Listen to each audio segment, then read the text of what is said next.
Here we go.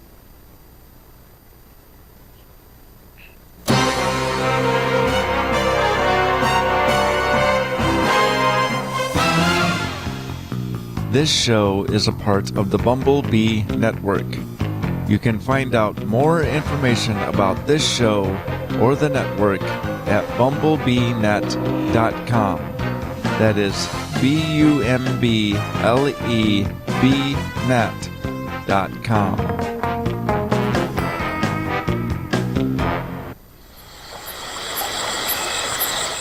The following is a Black Swamp Studio production.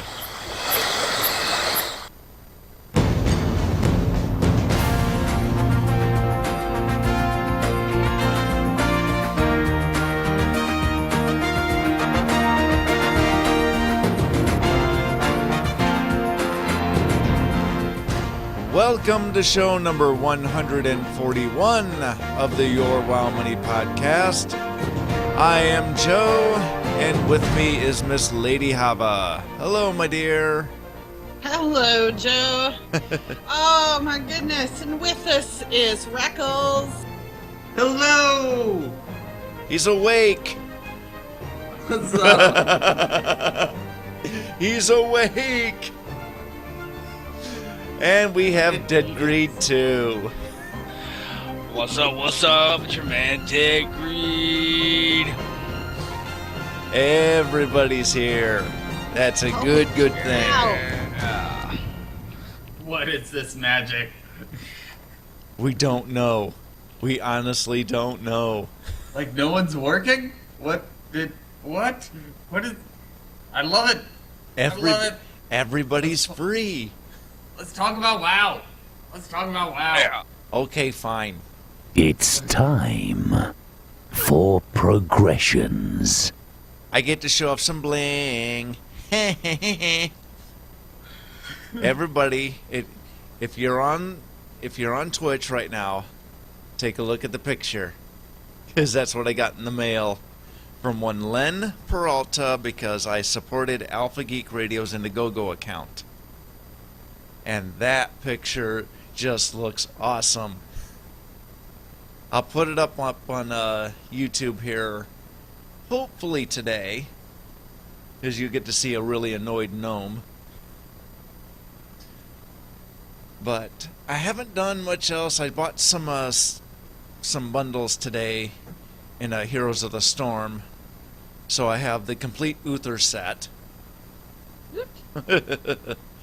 And I got the mount that that I showed Reckles earlier today. But that's what I've done. What'd you do this week, Lady Hava? I raided and worked. But it's been like a crazy week for me, because actually, as far as real life progression, I had a job interview on Friday. That's good. Yes, it's good, because this job would kick butt. Because it would be like earlier hours and ability to work from home some, and like $4 more per hour. That would work. Wow. A lot of my work. problems would go away. That's kind of the point. The interview went absolutely awesome, I think. The funny thing, though, is, get this. I go over to the manager's desk that I'm interviewing. He says, okay, the interview is in this room. We got to find out where it's at. I found out where it's at. It's over across the courtyard. So I walk in with the manager I'm getting ready to do an interview with across the courtyard, and guess what happens? Yes, straight out of the runway, Hava fell on her ass. Yeah. Uh-oh. That's what I'm talking about. Right next to the boss. He's going, are you okay? Are you okay? I'm like, I'm fine. If I can't pick myself up from the courtyard, then we might have a problem. But I think I can do that. But then we proceeded. We got to the room. We waited for the other manager and had the interview. And while he's going, I can't tell you, for certain if we're going to be able to offer you this position, But go ahead and get all of your paperwork together, like your transcripts. And in the meantime, his head is nodding yes. I'm like, he looks like a bobblehead. This is great. So, I am waiting to hear from a recruiter. Woo! Excellent, excellent. But better late than never has been rating like crazy. And one of my co-raters, who I also happen to work with, is like, I want to stop dying. Here, take this. Apparently he upgraded, and he now has a Razor Orbits, I think it is. But the previous version, the Tartarus, the gamepad, is now sitting next to me on my desk. So thank you, Dark. Hopefully, yes, you won't die as much as soon as I get this thing configured. Nice. That's awesome. All right, Reckles, what'd you do this week? I dealt with a bunch of people on the internet and spent a bunch of time hanging out in streams. I made some friends with some French Canadians in Heroes of the Storm and did some WoW goodness. I didn't really make any videos this week. Kind of been living as a hermit because we're moving, and so kind of been packing up and doing all of that good stuff that is required for moves. Yeah. But A lot of boxing. yeah. But outside of that, let's see, nothing too exciting. I had some fun in the Mythic Dungeons when they had that. I wasn't prepared for Mythic Dungeons. I haven't done Mythic Dungeons yet for some reason. And was not prepared for the grouping with randoms in a Mythic Dungeon. That wasn't good. I forgot how much fun it was to try and not stand in stuff in random groups. It felt like the old Zul'Gurub, Zolaman days when it was like, no, you don't understand. You have to CC these mobs or we're all gonna die. No, you didn't. You pulled before we CC'd the mobs. You can't CC after you pull. Look, we're all dead. Why did you leave? No, we aren't the bad ones. You pulled before we could sheep everyone. Damn it. Damn it. Yes, your healers need mana. Yes. And the Warlock left the group now, so now we all have to leave the dungeon and go back to the Summoning Stone. Awesome. It was a good time. I think it took us 2 or 3 hours to get through one dungeon. Yikes. That's not good. It was fun, though. I enjoyed it. As frustrating as it was, I really enjoyed. It was like how I felt Molten Core should have been, like really difficult. Mm-hmm.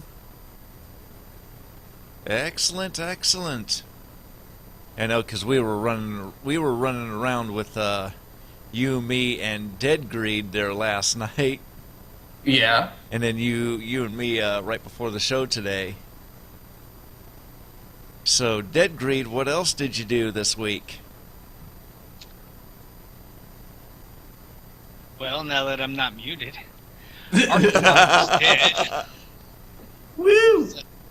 So Archimon fell. He is now dead. You all can all quit going to Hellfire Citadel because the guy's dead. No longer need that. Aw. Yeah, right. Although, literally, I gotta give it a Facebook.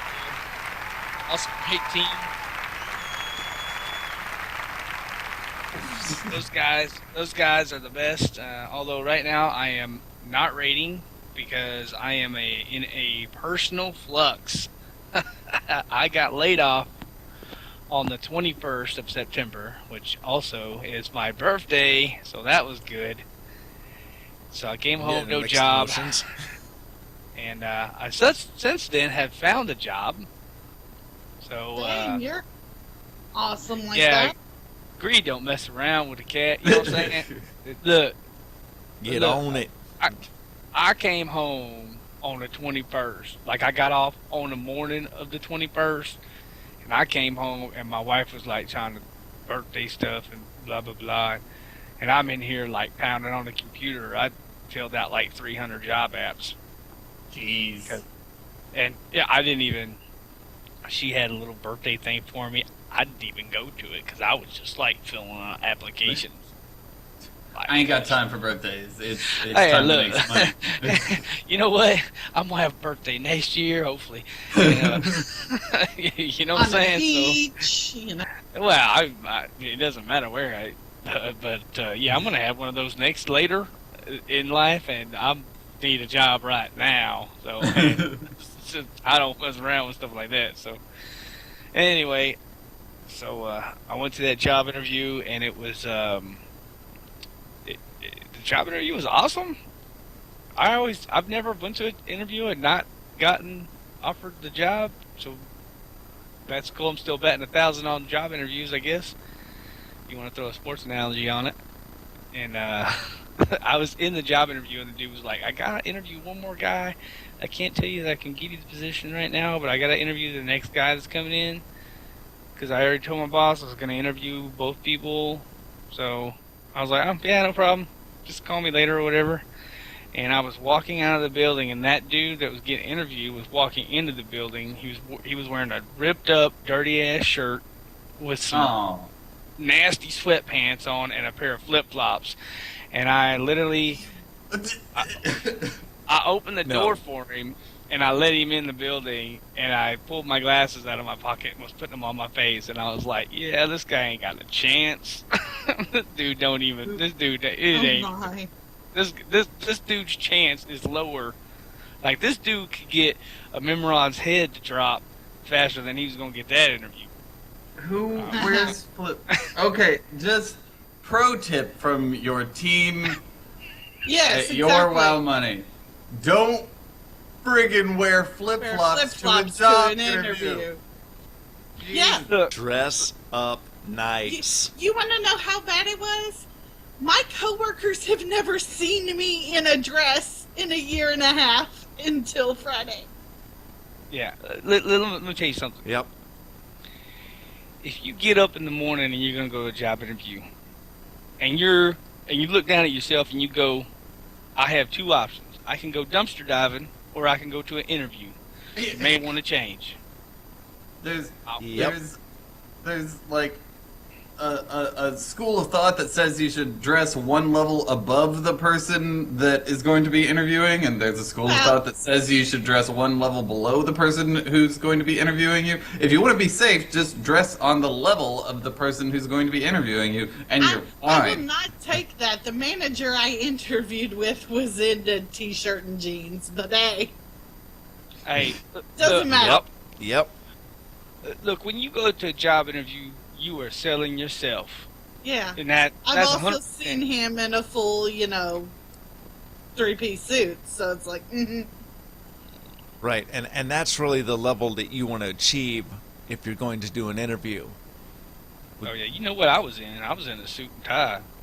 I mean, Yep. You have to be. You damn You know near what? have to be. you know what? Greed, that's and I how you shaved my get beard. your gold on in real life, people. Right. That's right. right. Here, Amazing. get going on. Yeah, just like that. But hold on, get your money on. Money on. Either way, Got it. other than that, I was straight smashing on some D3. Not a lot. I didn't really play a lot of video games this week because I've been really concentrating on the job thing. Understand. Smashing on some D3, playing some HOTS. I hit some games with my normal guys, and then got some games in with the old Your Wow Money. So it was this week was kind of a weird week for me in Heroes because I ended up getting some weird quests, and so anyway, it was like, play this and that, and I was like, I don't even have one. Oh, well, I'll play this. So I ended up having a quest where I ended up picking Muradin because, like, it lined up with two of my quests that I had, and now I want some more money.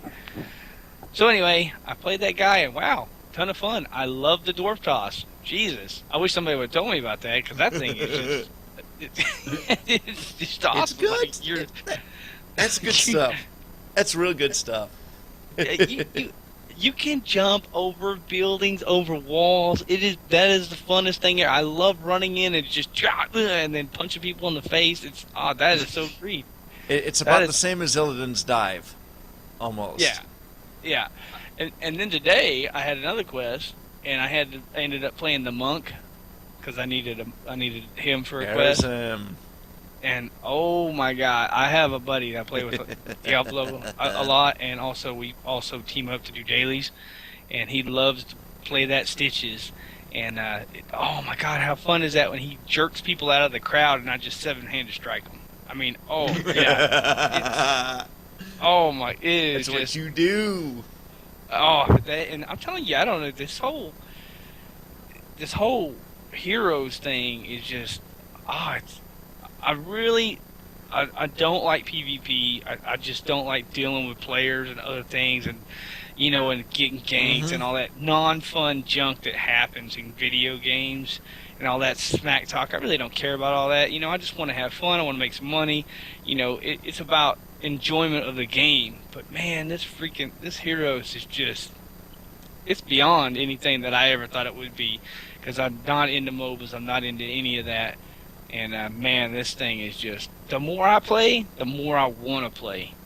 Yeah, it's cool. It's fun. Well, first off, I love that you chose Haymaker when you picked Muradin, because most people don't respect the Haymaker, but it can change the games. But I love Heroes because, like, the games are only 20 minutes long, so even if you have a terrible game where you get your face stomped in, right, and you have salty players and everyone's pissed off at everyone, it's only a 15, 20 minute, 30 minute game tops, and you move on and you forget about it the next game when you completely raffle stomp and it's hilarious and you make the best play in the world. And I really enjoy that part of it, where the games are so short that they're amazing, but they kind of don't matter. It has that going on for it. It's totally not punishing. Yeah. Where you don't feel like you're wasting an hour of your life. Now, I don't know if you guys remember or have any experience with this, but back in the old school day, people would straight camp your corpse for like 3-4 hours. It was just that, and that's why I don't play on a PvP server anymore. I just oh my God. Are you kidding me? Hava would camp. Hava would camp people. I tend to be the coming to the rescue type of person. I'll just go hit things. When we were all 60, there was a horde guild on the server I used to play on, and they were the Protectors of Scarlet Monastery, and they guarded. I don't know what they were doing. It was like, anytime you were level 30 and tried to go there, they would be there. And it wouldn't be one of them. It'd be like 10 or 15 of them. And they'd be killing all the level 30 guys. What they ever got out of that, really don't understand. I never understood that. Because they should have been somewhere killing some level 60 people. Just more of the sheer enjoyment of stalling people in their quests for like PvP servers. Because I was doing kind of the same thing on a PvP server, and I couldn't get anywhere because all of a sudden a whole bunch of this opposite faction just came right up and just ganked me. Like, that did not work there at all. But anyway, the point I had to that was, it doesn't feel like that in Heroes. It just does. It's got a completely different feel to it. It just, if you haven't played, if anybody's out there listening and you haven't played Heroes yet, it's free. There's no money. You don't have to. I haven't spent a dime on that game. I mean, I know people have. You could buy mounts and skins and hero. You know, you can buy all that stuff, but you can just get that stuff for free too. So if you haven't played Heroes or just give it a one shot, just log in, pick you out a hero that looks cool, and play a few games. Because it won't be long, and you'll be playing a lot of games. It's that fun. I have spent money on the game. I just want that. I have spent too much money on the game. I've spent some money actually today, but not that much. I think I only spent like about $5 and got 2 bundles, or $7 and got 2 bundles. I am doing an all-in gold, in-game gold. If I can't buy it with gold, I don't want it. And you can buy heroes and all that stuff, so that's cool. And I'm not knocking all the other stuff. Hey, if you want to spend real money, that's totally cool with me. Do what you want. But for me, I just want to play that game just completely free and never have to pay for anything. I think that's awesome. Great model. Well, in order to get everything, though, and that's the way that Blizzard's done this game, in order to get everything, you're going to have to pay some money to get there to get stuff. It's nice. All the heroes and everything you can get for free, but like there are a few mounts and there's just a few exclusive mounts that you have to get with like bundles and things. And but the good thing is now they've set it up to where you can get those mounts for like $4 rather than $30 for the bundle. Right. Yeah, but I'm just glad that you don't have if you want to play Thrall, it's going to cost $10. That's the only way you can get it. I'm glad they didn't go that route because I don't really agree with that. I think all your stuff that you have to have. That's the difference of play to win or play to look pretty. Yeah, exactly. And I don't know. I like that model. And they're doing great on the game. And hey, like I said, it's a ton of fun. So exactly, it's more of a balance of what Blizzard did. That's the way that they made that system. So that way, you're paying for gold. You're paying some stuff with gold instead of paying with cash. That's why it's not play or pay to win. But anyway, let's do some more esports talk, shall we? Get your news esports. From the land of Azeroth. Here, get your news. Well, it is suspected that esports revenues could hit $765 million in 2018. Not by 2018, but in 2018. Or 2018. And according to MMOgames.com, they're suspecting that most of that could actually come from China because there are 53.9 million viewers in China. So, if that, and that's right now, for that number to grow, it's going to have to grow here and in Europe. So, here's what I'm kind of thinking. I am thinking that it will grow in here in Europe by 2018, but that will kind of even things out there with China. But I want to get your guys' thoughts on this, starting with Reckles. Well, a couple weeks ago we talked about 2020. It would hit something like was it 3 billion? Yeah, that was the betting revenues, which, by the way, DraftKings now has League of Legends. Okay. So, yeah, the betting has kind of grown in this way. Now, this is the revenues that the actual game companies could make. Okay. That's the avenue that we're going down here. Okay. So, how could really what I'm asking is, how much more does Blizzard have to do in order to make that number into some of their own? Or how much of that pie could actually Blizzard take out of that potential 765 million. Well, League and Dota are big, but I mean Right. they're biting into that chunk pretty hard, and it's growing. But if a good metric is just to go on Twitch and see how many people are watching, how many people are watching League of Legends streamers, how many people are watching Dota streamers, and how many people are watching Heroes of the Storm streamers, and how many people are watching CSGO streamers, and just keep a tally of that every week, and just see how that number changes and how that number grows. I might even, I'm going to send an email to someone at Twitch and see if they can send me numbers, like historical numbers, because that would be really interesting to track as a metric. But and how you grow it, they're doing a lot of pushes. Like one thing they just did to increase the natural growth is putting things like you get the in-game portrait if you link your Battle.net account to your Twitch account. Mm-hmm. So now you automatically are informed whenever Blizzard is streaming esports tournament.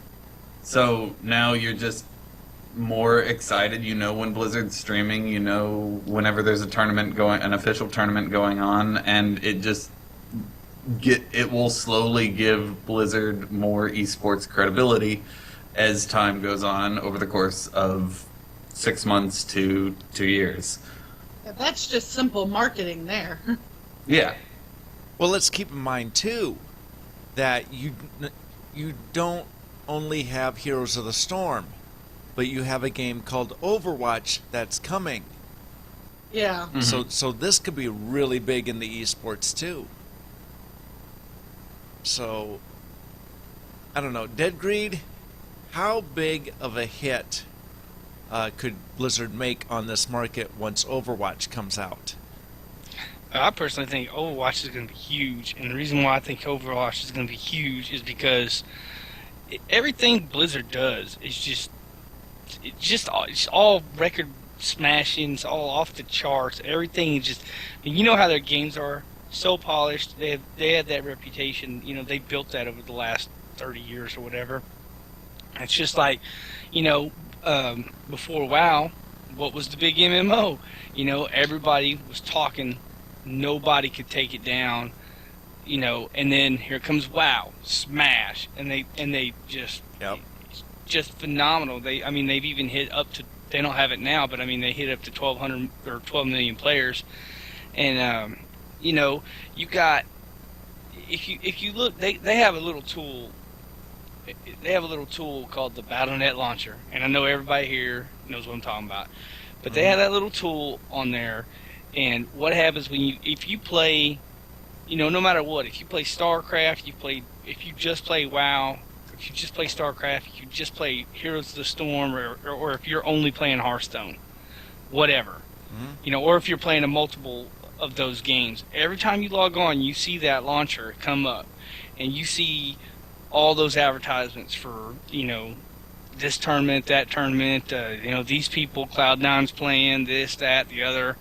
And, you know, plus events like BlizzCon where, you know, people are going to watch BlizzCon because, you know, their favorite game is going to have something at BlizzCon like WoW or Hearthstone or whatnot, and they're interested in their game, so they're going to watch BlizzCon, and, you know, they're going to buy that virtual ticket or watch with a friend with it, or go to BlizzCon, and then they're also going to see these other games. And when they see these other games and they see these competitions and they see these players playing at this level, especially something like Heroes of the Storm or Overwatch later, when they get into it and they see how these players are playing and they see how this game is going, because when Heroes of the Storm was going to be launched, people were saying, "Oh, it's such a joke. It's going to be the little baby MMO. It's going to be the little baby MOBA. No one's going to want it. It's so good. it just, and I'm a huge Blizzard fan guy, so you can say whatever you want, but play the game and tell me that you hate it. I don't know anybody that talks smack about Heroes, but I know tons of people that talk smack about other video games. Just saying, they just have that magic to build games like that, and I think that's how they get their games bigger. I think that's how they get esports in general bigger, because they do all these events. You know, they go to all these cons like Dragon Con. Who knew they were going to be there? You know, and They went to TwitchCon. Yeah, you know, Yeah. BlizzCon, Dragon Con, all these cons, they go into all these places and they're showing their games off. And when you see these people playing at these high levels, it just makes you want to play. I mean, especially a game that's free. You don't, like I was saying before, you don't have to spend any real world money if you don't want to. I mean, you can get right in. You don't even have to pay for a box of that game. You know, to me, that's insane that you don't even have to. It doesn't even come with an initial cost. To me, that's wow, really. It's so easy to get into, and especially with companies like ESPN picking games up. That's true. Yep. How many people that's never seen or even heard of Heroes of the Storm turned on ESPN because they like to watch ESPN and seen that and was like, well, this is interesting. What is this? And then they start looking at it and they go, oh, is this a video game? I can play this. And then they get interested in it because the play is so exciting and the announcers are going on. And then before you know it, those guys who never even played video games, that's how they get into that.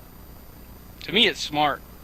I think that they're really gonna go through the roof, especially Overwatch, because if anybody knows, first-person shooters are just they're so amazing with It's their always gameplay. been highly popuer. It's just Yeah, the way it is. it's super Right. popular, and it just, to me, I think when they launch that, it's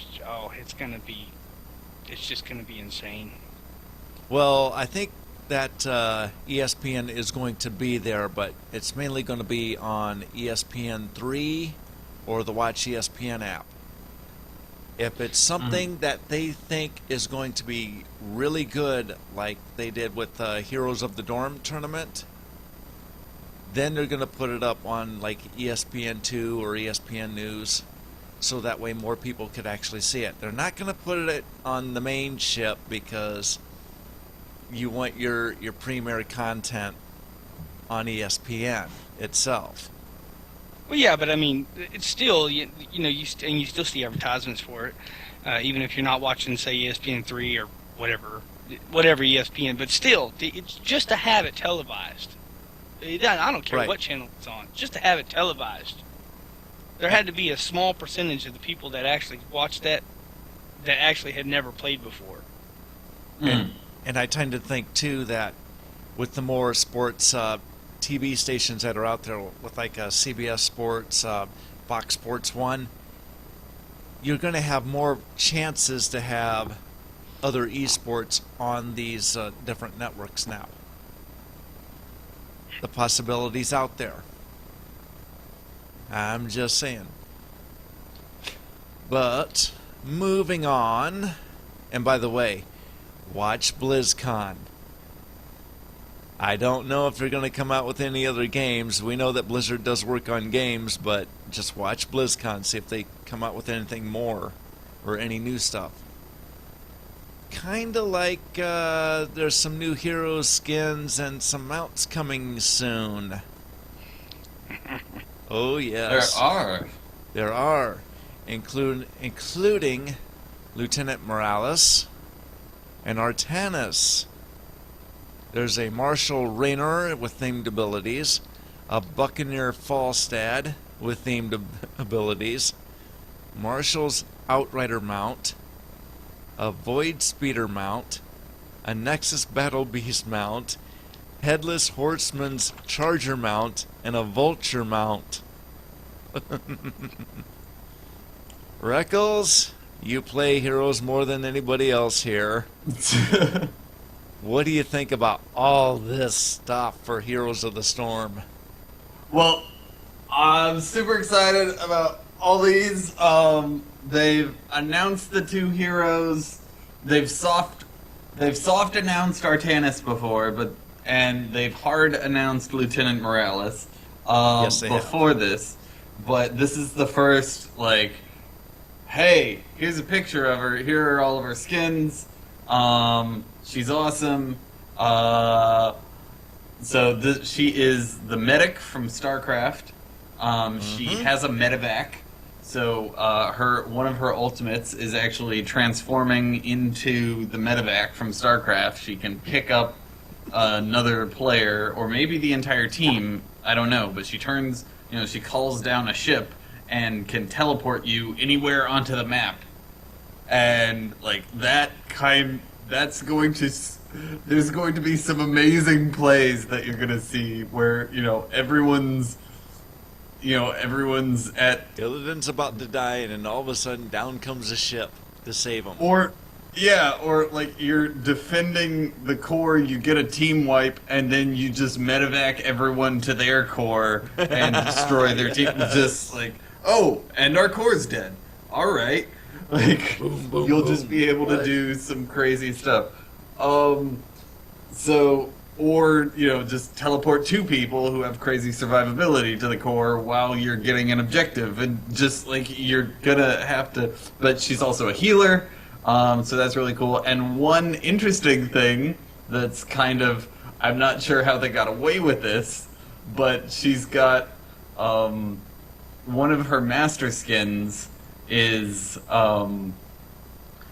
she's got a red helmet and a golden suit and a green gun, and looks about as much like Samus from Metroid as you could possibly look without infringing on copyright.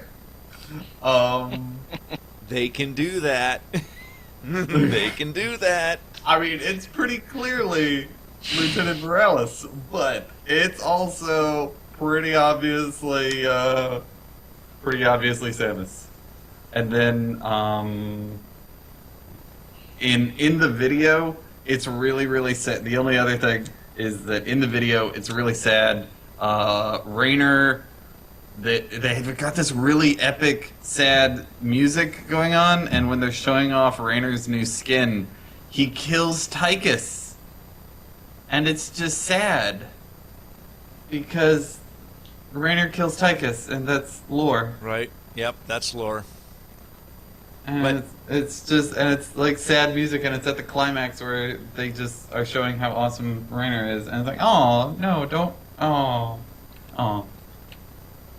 Yeah, that kind of reminds me of the Carbot video that they just released, because Carbot did the entire timeline of StarCraft within like about 2 minutes. Right on up to the current spot. But nah, Morales looks really good, and Artanis, he's got two skins with the Master Artanis and Purifier Artanis. That I think looks pretty good. Any more thoughts on this? I do not know what a void speeder mount is or what it looks like, but damn, I want one. Really? All of the there mounts is a are made. video. The Vulture mount? Oh my god, take my money. Yeah. If Blizzard could just figure out more ways for me to give them more money,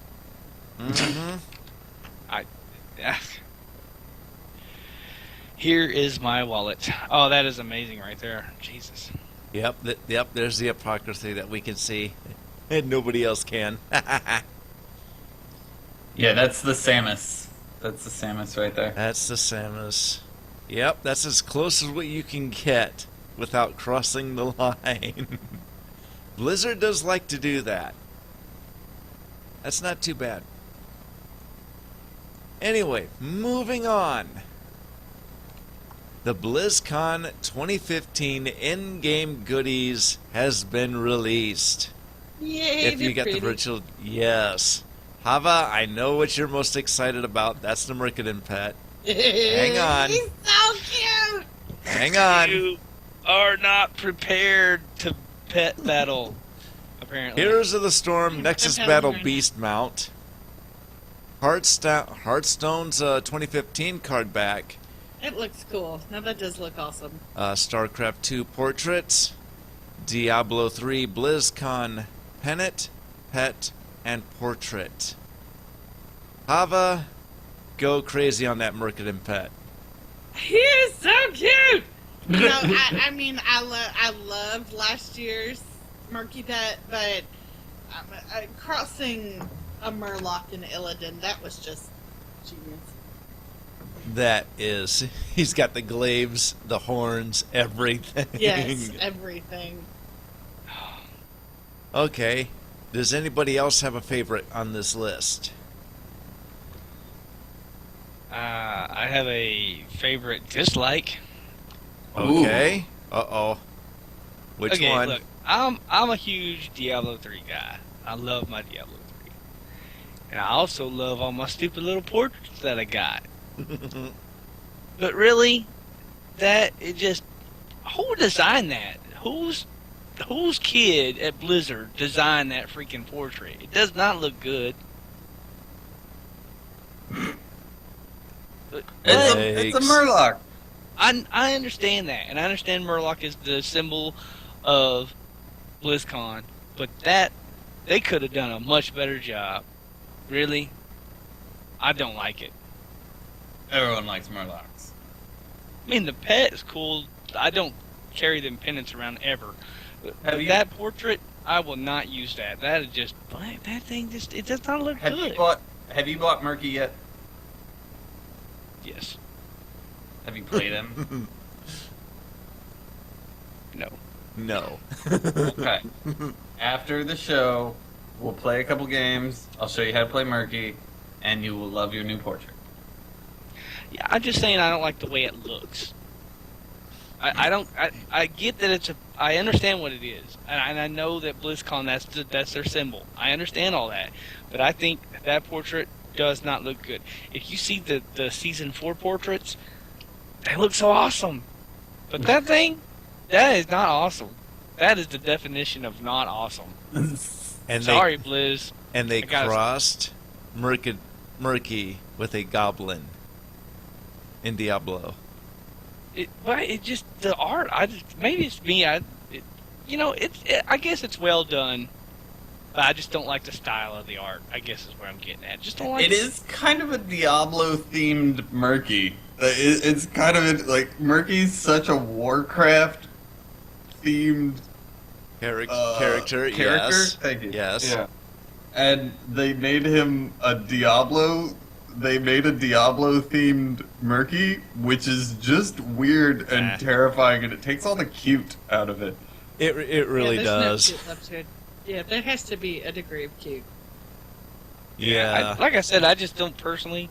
It's a personal thing. I just don't like the way the art looks. They could have done a much better job, in my opinion. But, well, you know what? I'm still gonna watch BlizzCon. I'm still gonna do that. I'm still gonna fan out on it, and I just won't use the portrait. I'll use my season 4 portrait or whatever. I tell you what, you'll see me using that card back. Because that is a pretty good looking card back. I'm kind of cross between that and the Mercaden pet. The mount for Heroes of the Storm,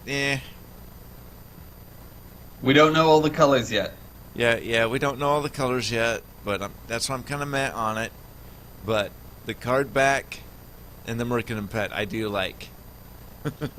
Everyone always asks me where, like, I've got the horse from 2014 thing, and everyone always asks me where I got the mount, and so I'm Virtual excited. ticket. Yeah, I'm excited about it. Is that the biggest thing that you like, or do you like something else on this list, Rickles? Oh no, I like the Murky Pet. Just the wow pets always get me excited. They're usually really overpowered. Like Yes. Grom. What is it? Grom. What's his Hava? What's his name? Gromlock. Gromlock. Was it Gromlock? I'm locked for what? Was last year's that the last year's pet? No, are you talking about the Murden. The Murkidin. No, No, not, last not, year's. not this year's. Oh. Last year's. Was it Gromlock? The Gromash Murky? Was that the panda one, or was it the one before? Which Well, one was the the Uther-looking Murkidin? Oh. Merkalot! Not Merkel. Yeah, Merkalot was fantastic, but not Merkalot. But you didn't the like Gromox. Gromlock as much. Gromlock. No, Yeah. I love Gromlock. He's my favorite. I use him to solo every pet battle ever. He's one of the most Yeah, OP. Gromlock was 2014. Yeah. And And Mercadin's then- 2015. Murkidin's 2013. Who was the Warlords of 15. Draenor collectors pet? Oh. Oh. I don't know. Stumped. The Dread Hatchling. Oh yeah. Yeah. Dread Hatchling? Or was that the... That it's the pet and the mount. Yeah. Yeah, maybe. Anyway, I don't know what I was thinking on that one. Memory. Woot, it's a thing. Memory leaves us eventually. Now it's time for the classroom. Advice on making gold via the auction house, professions, and more. This is something that I found on Blizzard Watch. They made an article that basically asked the question, has the WoW token killed off illegitimate gold sellers? The WoW token for America is about 29,000 right now.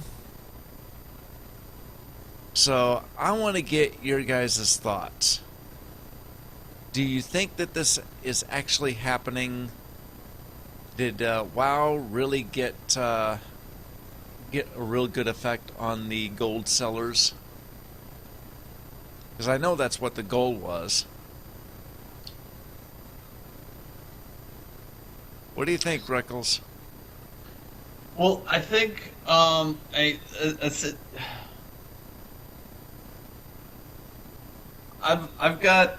told you all guys before, but I've got Google alerts for my YouTube channel set up, and that kind of keeps me in the pipeline for anyone Googling want to buy gold, or putting out forum posts or Right. new blogs or anything on want to buy gold, and then kind of keeps me. It gives me just kind of a metric of how many times per week people are trying to sell gold or buy gold, and it's been going down. I mean, I used to get 50 to 200 alerts per week, and it's kind of down to about 10 or 20 now. Mostly since the WoW token came out. It's either they've changed how they do it, or they just don't do it as much. And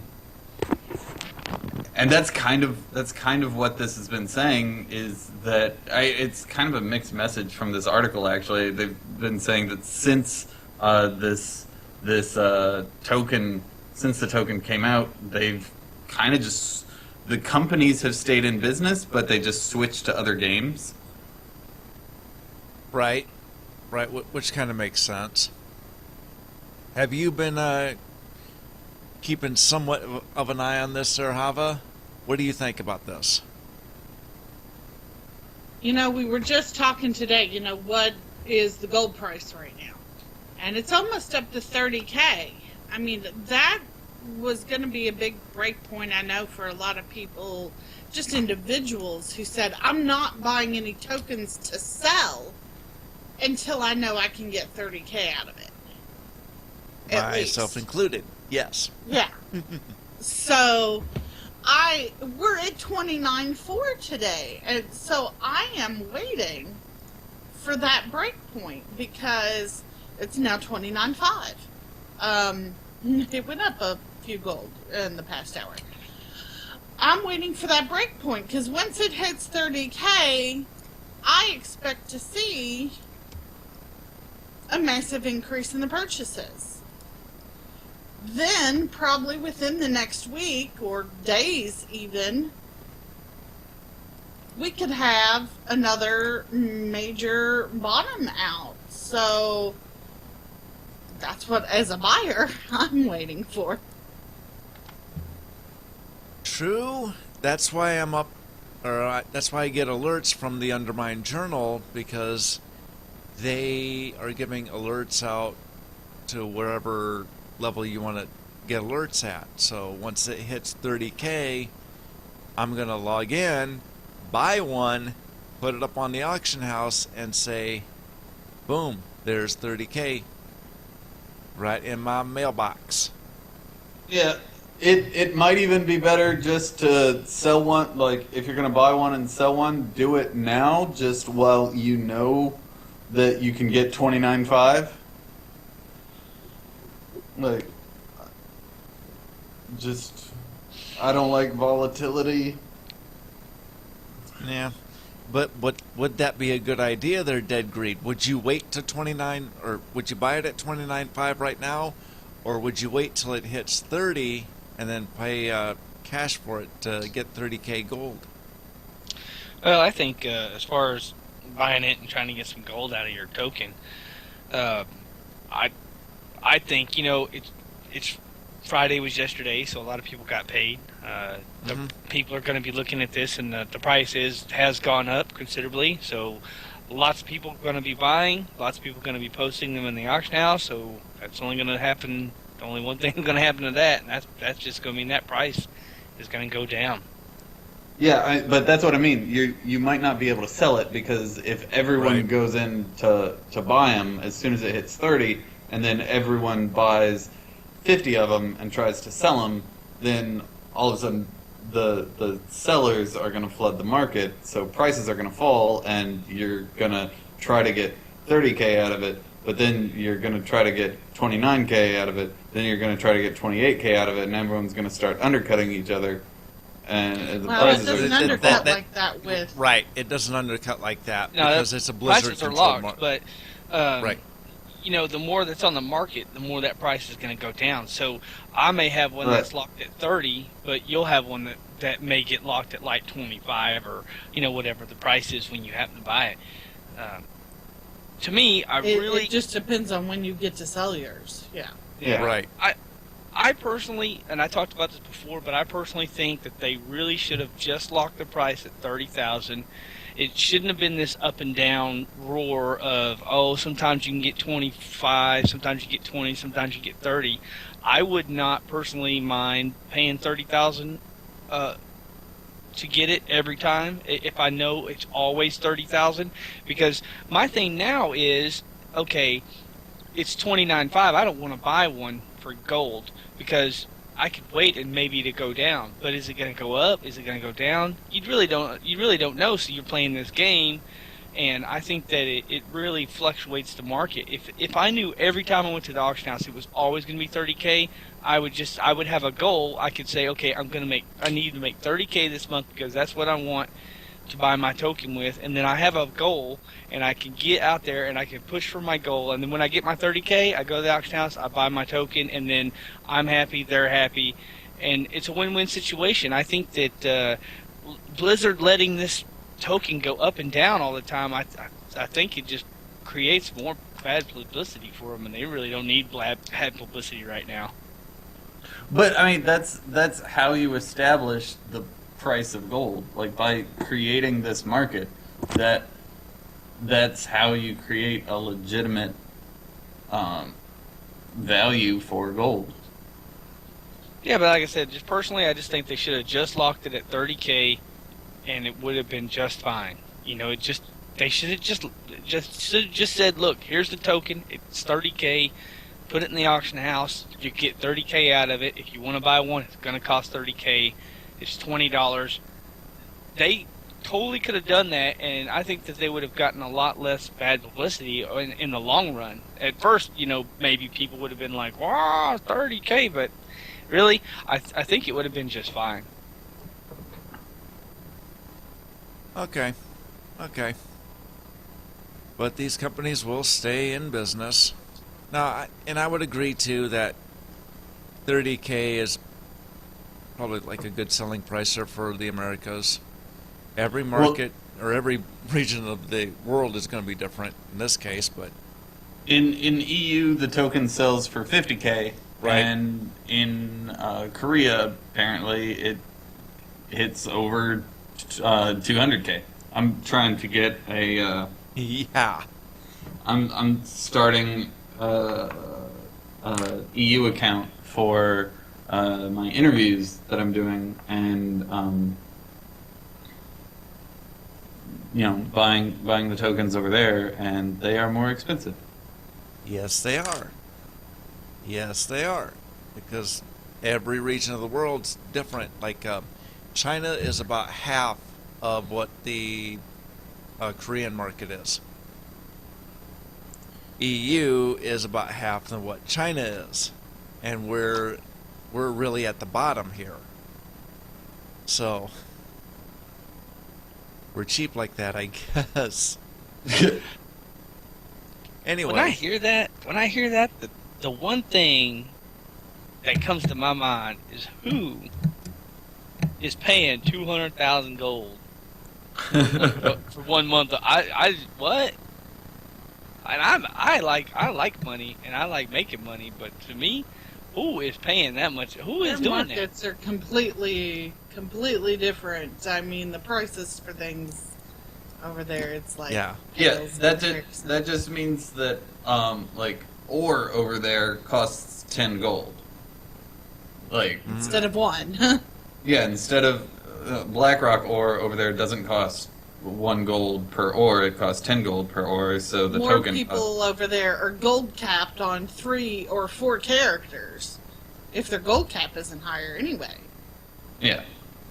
Like it's just like that's Right. why you saying like setting it at 30K, well that doesn't work because there are different markets. And so if you do this and you allow it to adjust and you have a variable rate, then the invisible hand can move the markets around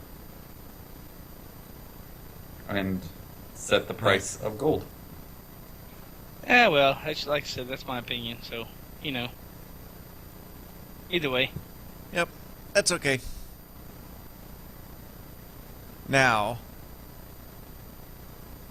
I found another post there from the Gold Queen, and she was basically talking about people are thinking about when I'm making gold,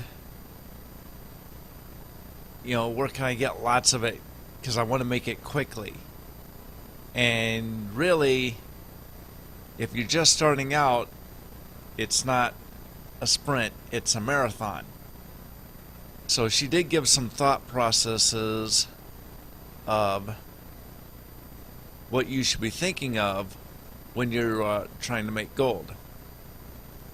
And the first one I don't typically care about because she asked who has the gold that I want. But the rest of it is what do they want in return for that gold? Where can I get the items? What are the barriers I faced and how can I get around them? And how can I give to the customers and therefore get gold in return? And she does give some examples here.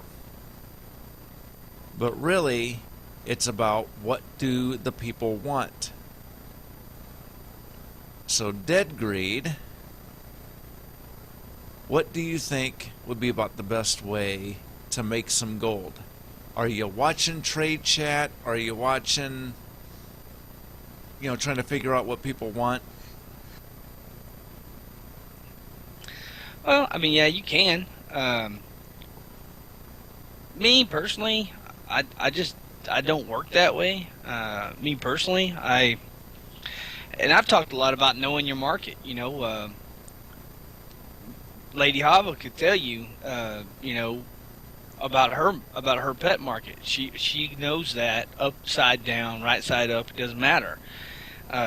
You know, knowledge is what you have to have here, and that's what she's talking about. The Gold Queen. Knowledge is what you have to have here, because you can't bring a green to the auction house and try to sell it for 150K if it's not worth that. I mean, that's where you got your research. That's where your add-ons come in. That's where, I mean, you need to figure out what you enjoy in the game. You know, do I enjoy running around tapping on some ore? Do I like that? If so, get into it. Get in there, pick up mining, run around, do your mining, fly around, do your mining, have fun, smelt it. You know, if that's what you're into, and put those up on the auction house. But for real, do your research. Know what you have. You know, if you have to, I have an auction house notebook right here. I write down all my stuff, and I'll go to Undermine Journal, or I'll pull Undermine Journal up on my second screen, and I'll do my research. You know, and I'll say, okay.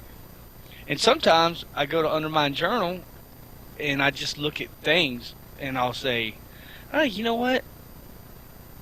This particular ore, you know, if I feel like mining, you know, talking about mining, this particular ore is selling pretty high.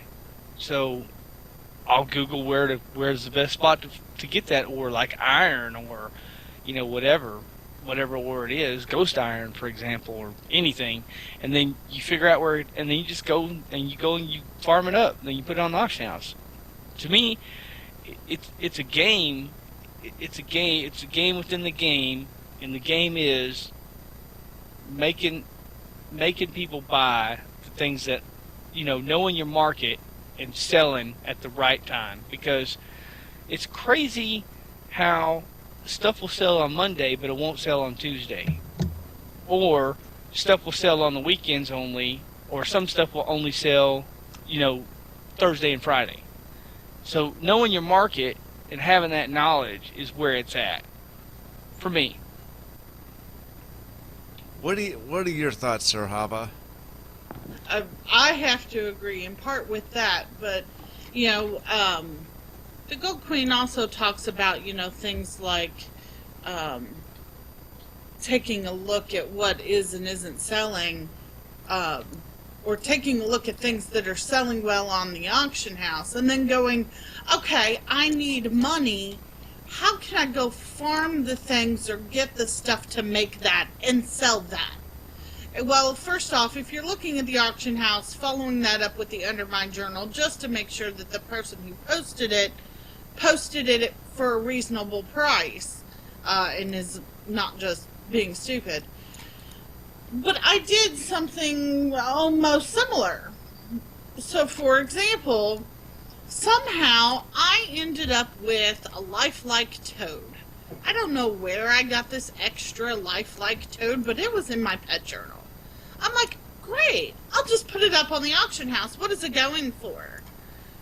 Well, the Undermine Journal says a lifelike toad's going for a U.S. median price of like 800 gold. But I'm looking on my auction house, and there's one up for 6,000. I'm like, okay, why is this pet going for so much more on our auction house? And I started doing a little research. Okay, so the mean price is 800, but there are only 2 lifelike toads up across the entire U.S. servers. 2. Okay, this thing's kind of rare. Why is this thing so rare? And is the person who actually posted the prices in the Undermine Journal, are they underpricing this pet? Well, so through a little research, I decided, okay, I'm going to put this lifelike toad up for 2,800. I just want to see if it sells. And it did. Okay, cool. Where do I get this pet regularly? Because it was a pretty easy sell at 2,800. Oh, it's engineering created. Hey, Yeah. look. Okay.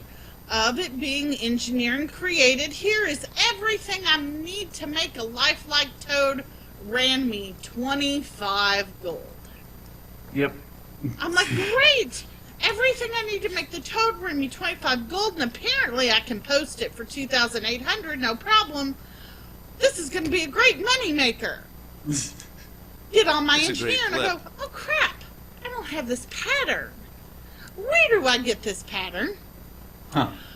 Apparently the pattern, however, is a rare drop off Nefarian in the Bastion of Twilight.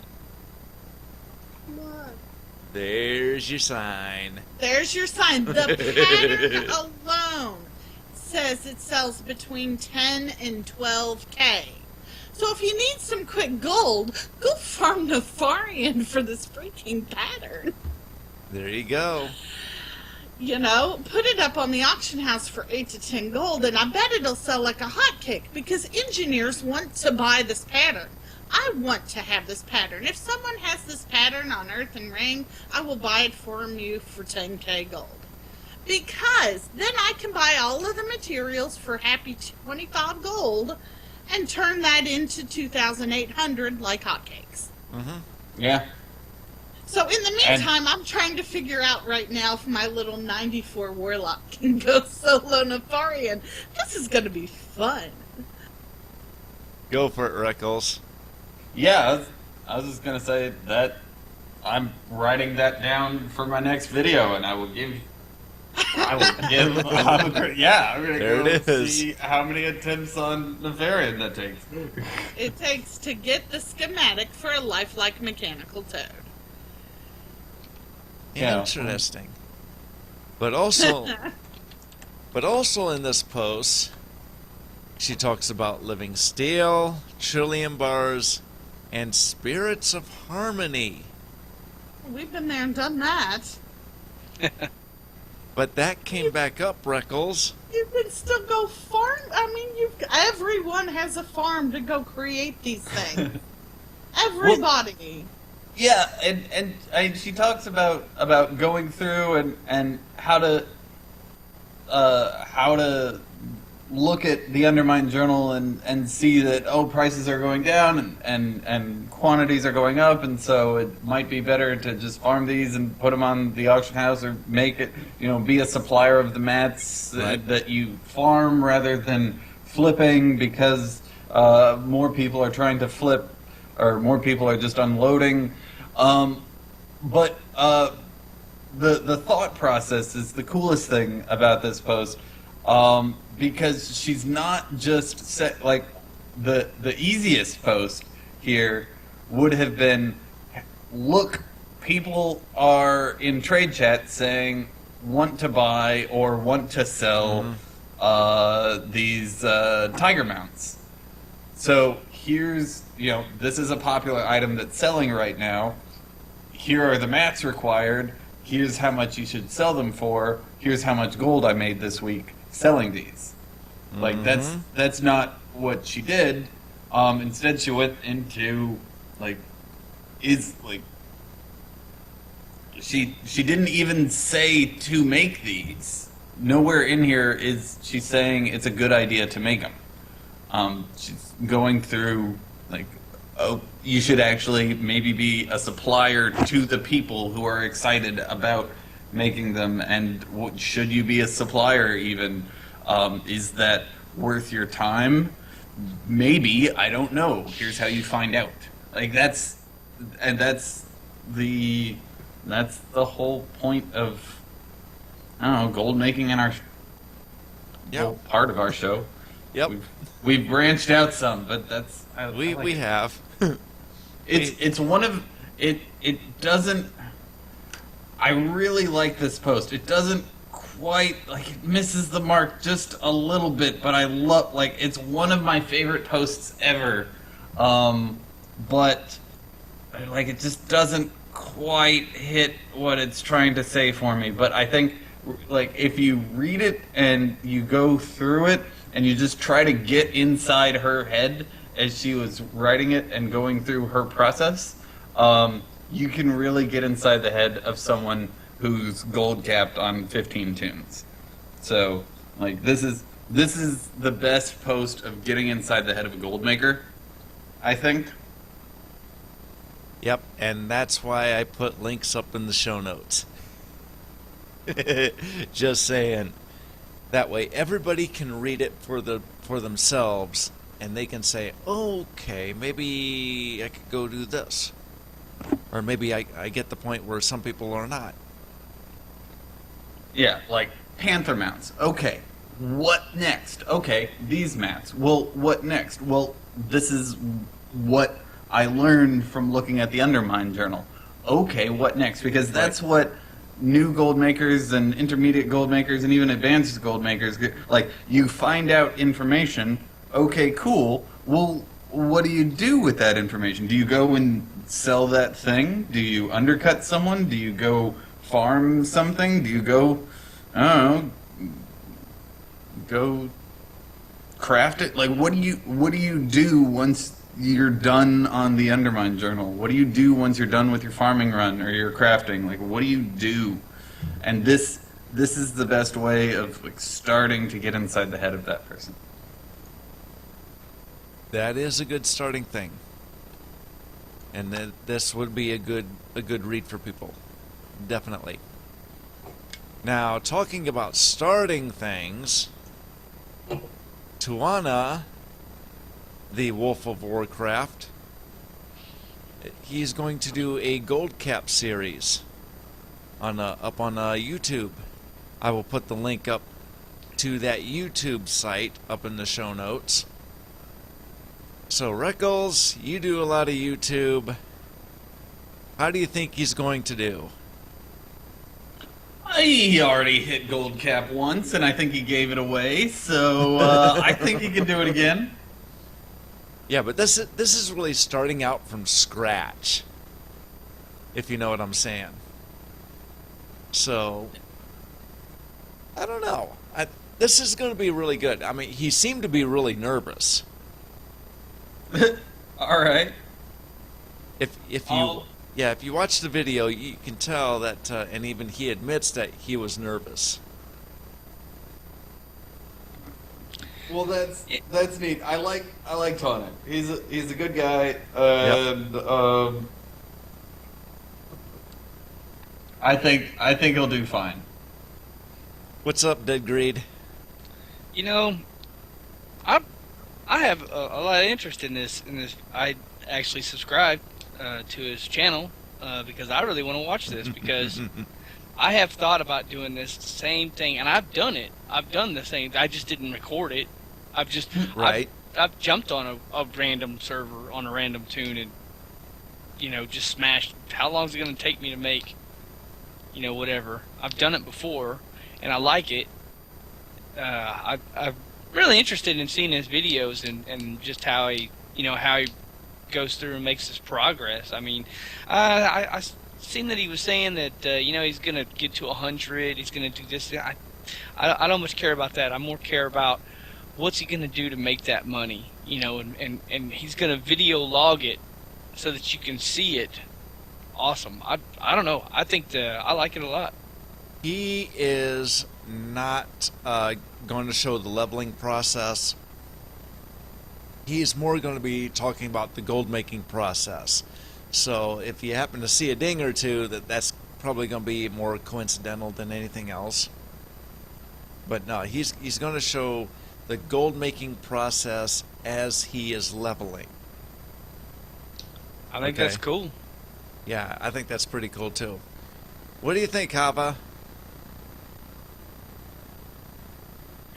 I have enough time finding time watching, trying to make my own money, much less someone else's, but, more props to him there.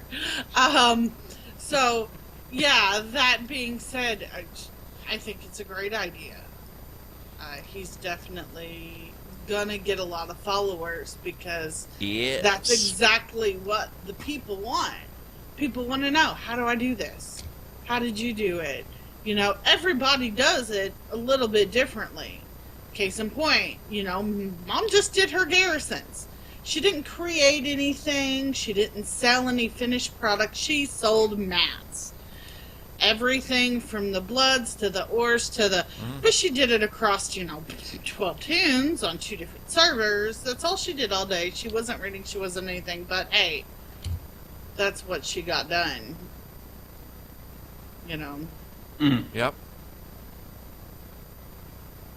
Yep. Somebody put an R in the show notes. All right, people. It's time to end the podcast now. So, how can the players get a hold of you?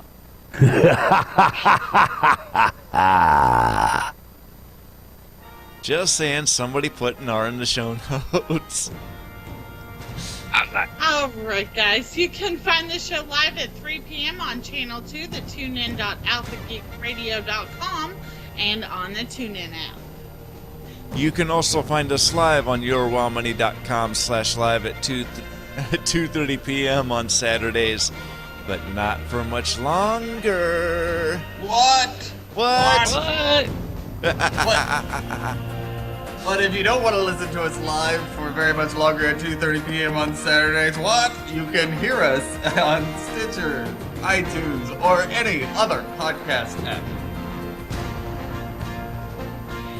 If you're on the site, you can go down to the speak pipe, leave us a little message at the bottom of the page. Hey, you can find us on Twitter at Your Wild Money, Facebook at Your Wild Money Cast, and on LinkedIn.com/in/YourWildMoney. Hey, you can find me on twitch.tv/Lady Hava for the Better Late Than Never rate times, 8:30 to 11:30 p.m. Eastern, Mondays and Thursdays. You can tweet me at Lady Hava and email me, ladyhava@yourwildmoney.com. And you can find me on YouTube at WTV Gold Wow, or you can just send me a message at Twitter at Ryan A. Eccles, that's ECKLES. And you can find the glorious Dead Greed on Twitter at DeadGreed1812. And also on Twitch at DeadGreed1812. And you can find me on youtube.com/Joe Brums, at Joe Brums on Twitter, Joe at yourwildmoney.com, that's the email address. And you can support us on patreon.com/BBNet. Ay. I'm going to have to turn on the TV, see how the Buckeyes are doing. It's time for Murky. Dead Green and I better go Murky. Okay. Oh, I have a birthday party. I got like 40 people at my house waiting for me. Happy birthday. It's time for you to come. I can't. Go get the cake on. Go get the cake on. Farming buildings. What else is Yeah. It's going on! All right, so Dead Greed's getting cake. Freckles, you're going to play Murky. I'm going to go watch some football, and Hava's going out for the night. I think that's the plan. So we'll see everybody next week. Bye-bye. Bye-bye.